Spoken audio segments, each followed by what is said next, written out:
and humans contribute to climate change, and that is why I have reestablished, after a 4-year absence, the Climate Change and Resiliency Committee here in the Commonwealth of Virginia. And you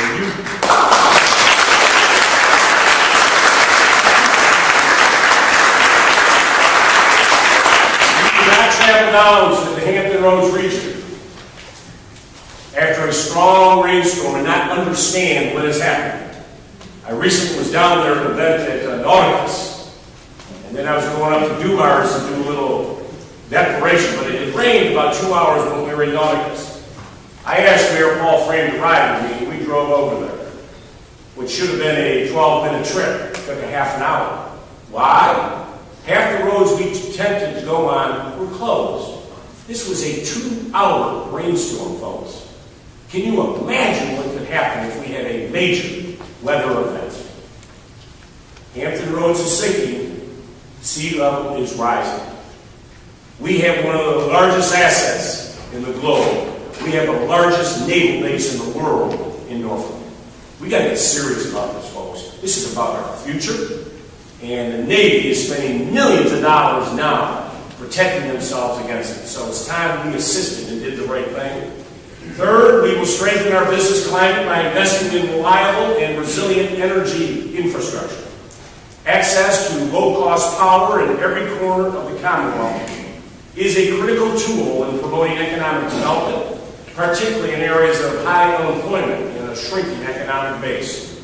Between 2008 and 2012, Virginia's use of natural gas has jumped from 13 to 35% of total generation. With the shale gas revolution, Virginia now has low, unprecedented access to an abundance of low-cost domestic natural gas. This resource will play an important role in Virginia's economy for decades to come. I am out, as you know, traveling and calling folks all over the globe. We have been very successful. As you know, I just returned from China. The largest investment ever made by a Chinese company in a greenfield in the United States of America. And our history in China is we won that here in Chesterfield. A lot of that is because of our low cost of energy.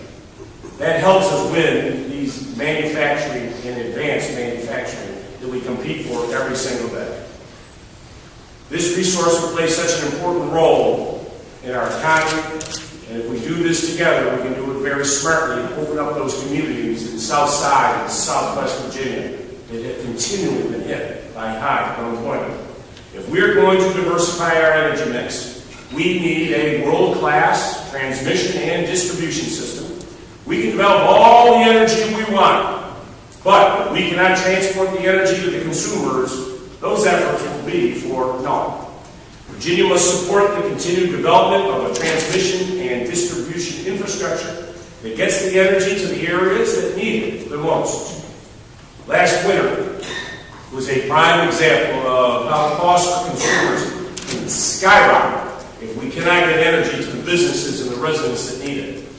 Last year's run-in with the polar vortex put a virtually unprecedented strain on our Virginia transmission infrastructure and nearly led to rolling brownouts in Virginia.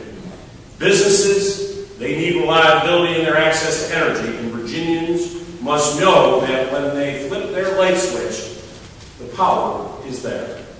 As you know, we have more data centers than any other state in America, up in Northern Virginia. Those data centers, as you know, are the backbone to nearly half of all internet activity that goes on in our great country. These data centers cannot go down for a millisecond. The disruption. Visa and Ashburn, there are 2 facilities in the globe for Visa transactions. Half of them go through our Ashburn site in Virginia. They cannot afford to be down for any time at all. Any loss of power will be devastating to these businesses. Finally, fourth, we will prepare Virginia's workforce to drive our energy economy into the future. Coordination and collaboration with the higher education institutes, research laboratories, and career technical centers is imperative to filling the impending gap in the energy sector by what is happening today in an aging and retiring workforce. In Virginia, over the next 4 years, we're going to see hundreds of thousands of Virginians retire.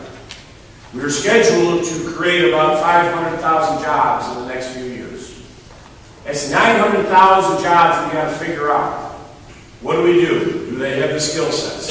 Because everybody's competing to bring these businesses to their states. And before anyone is going to make a multi-million-dollar investment in an advanced manufacturing facility, they know and need to know that that workforce is going to be the key driver to that. And we need to fill that. Many of you in this room have seen or heard about the work that we are doing on workforce development. As I speak to businesses all over the globe about bringing their companies to Virginia, the issue that I hear about constantly is workforce development. The energy industry is no different from any other industry on this issue. We must train the next generation of Virginia energy workers to replace those that are retiring, but the possibility for us to become an energy capital is here. We must seize the opportunity that we have to train workers in clean and renewable sectors so that we can lead the global energy economy of the future. We have fallen behind in Virginia. It is time for us to leap ahead. There are also significant opportunities for current workers to transition to the energy industry from areas where employment is declining. Having the necessary assets to retrain parts of the current workforce will make our economy more dynamic and able to adapt to the ever-changing landscape. The goals and recommendations set forth in this plan that you will discuss in a few minutes, let me be clear, folks. Even though it's 460 pages, it is by no means exhaustive. With many uncertainties in the energy environment, including proposed federal regulations, we must remain flexible and adaptive. On other issues like combating the effects of climate change and finding a path to a stronger portfolio standard, we have more work to do. On an issue as important as the energy future for our Commonwealth, there are bound to be some strongly held views and probably some disagreements. I know that the people in this room came here today with a number of different priorities. You have different ideas on how we should approach energy here in the Commonwealth over the course of the next 4 years. But I do believe, folks, that it is possible for us to work together and find common ground, what I talk about every single day. We need to find common ground around an energy vision that emphasizes economic growth while honoring our responsibility to protect our natural resources and to fight climate change. Each and every one of us loves our Commonwealth and our work that we do every day to make it a better, a cleaner, a healthier, and more prosperous place to live. So I hope you will continue to stay engaged and offer your ideas about what you think is the best approach for our energy future. And I hope you will do it in a spirit of collaboration that is central to what it means to be a Virginian. I think all of you have heard me talk about it, and those who've taken me up on the opportunity, my door is always open. If you have ideas and thoughts about how to protect our environment or how to grow our economy, this administration is all yours. As you all know, I don't believe in sleep. I say sleep when you're dead. So, thoughts today, 7 days a week. If you got thoughts, bring them to us. But I know what gets me fired up, then again, I'm mostly fired up. But listen, if we work together, I am really confident that 4 years from now that we will live in a stronger Commonwealth that is less dependent on external forces and is fueled by cleaner, cheaper, and more abundant Virginia energy. Thank you, folks. It's an honor to be with you.